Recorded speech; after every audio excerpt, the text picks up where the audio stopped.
ایک دفعہ کا ذکر ہے کہ شام سے آیا ہوا ایک مسافر سیدھا کوفہ کی جامع مسجد پہنچا اور اس نے حضرت علی رضی اللہ تعالیٰ عنہ سے عرض کیا، اے امیر المومنین، مجھے علم ہوا کہ آپ کوفہ کی مسجد میں تشریف فرما ہیں، تو میں آپ سے کچھ سوالات پوچھنے کے لیے فوری چلا آیا ہوں۔ حضرت علی نے فرمایا کہ پوچھو، کیا پوچھنا چاہتے ہو؟ اس بندے نے سوال کیا، اے علی رضی اللہ تعالیٰ عنہ، مجھے یہ بتائیں کہ حضرت نوح علیہ السلام کا اصل نام اور اس کی کشتی کا طول اور عرض کیا تھا؟ حضرت علی رضی اللہ تعالیٰ عنہ نے فرمایا کہ حضرت نوح علیہ السلام کا اصل نام سکن تھا۔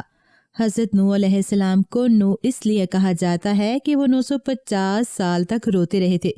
ان کی کشتی کا طول 860 اور عرض 500 ہاتھ اور سطح زمین سے ان کی بلندی 80 ہاتھ تھی۔ اس بندے نے دوسرا سوال یہ کیا کہ اللہ تعالیٰ نے سب سے پہلے کس چیز کو پیدا کیا ہے؟ حضرت علی رضی اللہ تعالیٰ عنہ نے فرمایا کہ اللہ تعالیٰ نے سب سے پہلے نور کو پیدا کیا۔ شام میں آنے والے شخص نے پوچھا کہ امیر المومنین، حضرت آدم علیہ السلام جنت سے نکالے جانے کے غم میں کتنی مدت تک روتے رہے؟ حضرت علی رضی اللہ تعالیٰ عنہ نے فرمایا کہ حضرت آدم علیہ السلام 100 سال تک روتے رہے۔ سوال کرنے والے نے سوال کیا، یا علی رضی اللہ تعالیٰ عنہ، میراث میں عورت کا ایک حصہ اور مرد کے 2 حصے کیوں ہیں؟ جبکہ آپ کے رسول کہتے ہیں کہ اسلام برابری کا نام ہے، تو پھر اسلام میں سب کے لیے برابر میراث میں حصہ ہونا چاہیے۔ حضرت علی رضی اللہ تعالیٰ عنہ نے فرمایا کہ حضرت اماں حوا نے جنت سے جو گوشہ اٹھایا تھا اس پر گندم کے 3 دانے تھے۔ انہوں نے خود 1 دانہ کھایا اور 2 دانے حضرت آدم علیہ السلام کو پیش کر دیے۔ اس لیے اللہ تعالیٰ نے مرد کے لیے 2 حصے اور عورت کا 1 حصہ مقرر کیا۔ شامی شخص نے پھر یہ سوال کیا، یا علی رضی اللہ تعالیٰ عنہ، جنات کا باپ کون ہے؟ اللہ تعالیٰ نے جنات کی طرف کس نبی کو بھیجا تھا؟ حضرت علی رضی اللہ تعالیٰ عنہ نے فرمایا، جنات کے جد اعلیٰ کا نام شیمان ہے۔ اللہ تعالیٰ نے جنات کے جد اعلیٰ کو آگ کے شعلے سے پیدا کیا تھا۔ اللہ تعالیٰ نے جنات کی طرف ایک نبی کو مبعوث کیا تھا جس کا اسم گرامی یوسف تھا۔ اس نبی نے جنات کو اللہ تعالیٰ کی عبادت کی دعوت دی، لیکن انہوں نے اسی نبی کو قتل کر دیا۔ اس بندے نے سوال کیا، یا علی رضی اللہ تعالیٰ عنہ، بیل اپنا سر ہر وقت کیوں جھکائے رکھتا ہے؟ وہ اپنا سر آسمان کی طرف کیوں نہیں اٹھاتا؟ حضرت علی رضی اللہ تعالیٰ عنہ نے جواب دیا کہ جب بنی اسرائیل قوم نے گوسالہ بیل کی پوجا کی تھی، اس دن سے بیل نے شرم کے مارے آسمان کی طرف سر نہیں اٹھایا۔ گوسالہ ایک سنہری رنگ کا بچڑا تھا جس کو حضرت موسیٰ علیہ السلام کے دور میں سامری جادوگر نے اپنے جادو سے بولنے کی طاقت دی تھی، اور موسیٰ علیہ السلام کی غیر موجودگی میں بنی اسرائیل سے اس بچڑے کی پوجا کروائی گئی تھی۔ وہاں بیٹھے ہوئے سب لوگ حضرت علی رضی اللہ تعالیٰ عنہ کے جوابات سے بہت زیادہ خوش ہو رہے تھے۔ اس بندے نے اگلا سوال یہ کیا کہ مدو جز کیا ہوتے ہیں؟ حضرت علی رضی اللہ تعالیٰ عنہ نے جواب دیا کہ اللہ تعالیٰ نے سمندروں پر ایک فرشتے کی ڈیوٹی لگائی ہے۔ جب وہ سمندر میں اپنا پاؤں ڈالتا ہے تو مد پیدا ہوتا ہے، جب پاؤں سمندر سے باہر نکال لیتا ہے تو جزر پیدا ہوتا ہے۔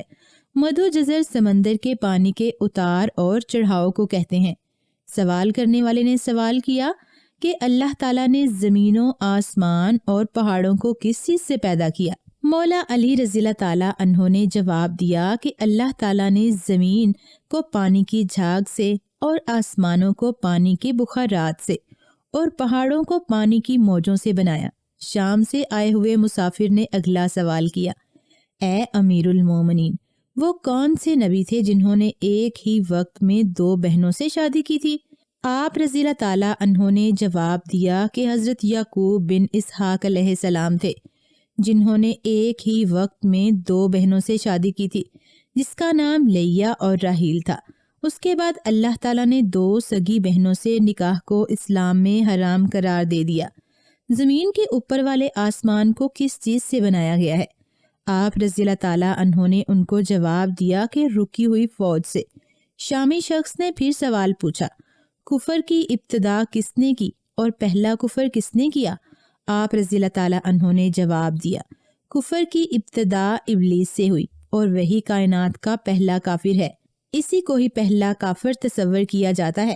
اس شخص نے بڑے ادب و احترام سے سوال کیا، امیر المومنین، جیسا کہ اللہ تعالیٰ کی کتاب قرآن پاک میں 7 آسمانوں کا ذکر آیا ہے، آپ رضی اللہ تعالیٰ عنہ ان 7 آسمانوں کے رنگ بتا دیجئے۔ مولا علی رضی اللہ تعالیٰ عنہ نے فرمایا، جو آسمان زمین کے اوپر ہے اس کا نام رفیع ہے اور وہ پانی کے بخارات اور دھول سے بنا ہوا ہے۔ دوسرے آسمان کا نام کزوم ہے اور اس کا رنگ تانبے جیسا ہے۔ تیسرے کا نام ارفلون ہے اور اس کی رنگت چاندی جیسی ہے۔ 5ویں آسمان کا نام ہیون ہے اور اس کی رنگت سونے جیسی ہے۔ 6ٹھے آسمان عروج ہے، اس کا رنگ سبز یاقوت سے بنا ہوا ہے۔ 7ویں آسمان کا نام اجما ہے اور یہ سفید موتیوں سے بنا ہوا ہے۔ پھر اس نے پوچھا کہ آدم علیہ السلام کا نام آدم کیوں رکھا گیا اور انہوں نے کتنی عمر پائی؟ حضرت علی رضی اللہ تعالیٰ عنہ نے فرمایا، حضرت آدم علیہ السلام کو اللہ تعالیٰ نے عدیم ارض یعنی نایاب زمین کی مٹی سے بنایا تھا، اس لیے ان کا نام آدم رکھا۔ حضرت آدم علیہ السلام نے 9 سال عمر پائی۔ اس شخص نے دوبارہ دریافت کیا کہ ابلیس کا نام آسمانوں میں کیا ہے؟ حضرت علی رضی اللہ تعالیٰ عنہ نے فرمایا کہ ابلیس کا آسمانوں میں نام حارث ہے۔ پھر اس شخص نے آخری سوال یہ کیا کہ مکہ کو ام القرا کیوں کہا جاتا ہے؟ آپ نے فرمایا، ام القرا کے معنی ہے ترتیب کی ماں ہے، کیونکہ زمین کی ہر چیز اس کے نیچے سے بچھائی گئی ہے۔ اسی لیے عرب کے شہر مکہ کو، جہاں بیت اللہ شریف ہے، اسے ام القرا کہا جاتا ہے۔